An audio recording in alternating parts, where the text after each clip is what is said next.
Hey girls, it's Wednesday. I've officially moved into my new college room and it's wonderful. It's so much better than last year because I actually unpacked everything.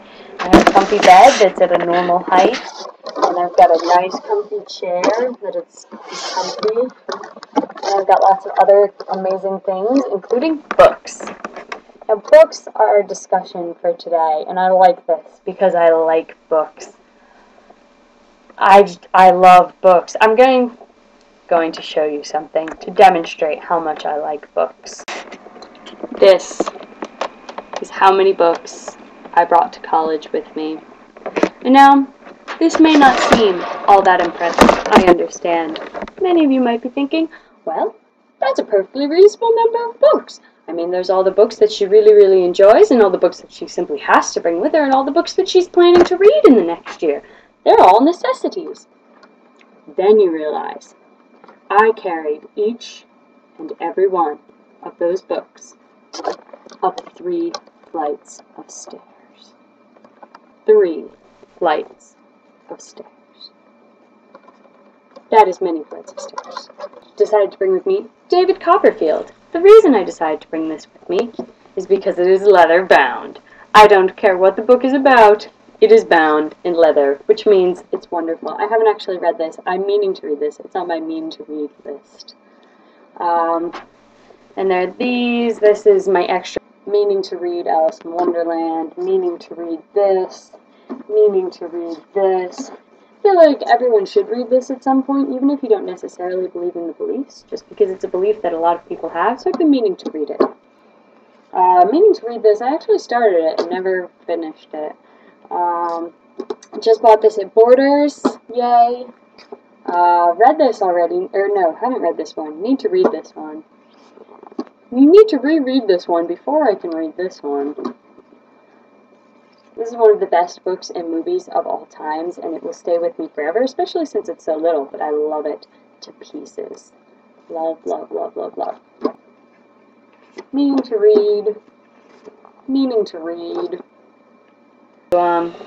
Now we get to the stuff that is on the shelf of importance in my room. Here we have the whole Ender's Game series. This is quite possibly the best series of books that I've ever read, have ever encountered, have ever anything. It's wonderful in every aspect of it, and I love them all. I've read most of these. Half of these, probably more than half. So good. It's such a good story. It starts with Ender's Game, and if you're going to read anything, just read Ender's Game, because it is a wonderful, wonderful story. I read it when I was in about 5th grade, and loved it. It has such a compelling plot line, and such a good plot line. It's told from the point of view of a child.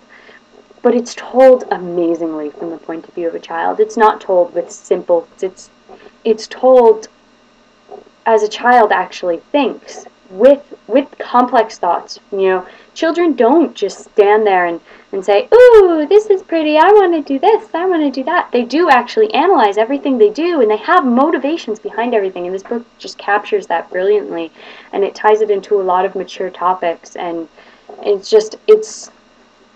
oh, it's so good.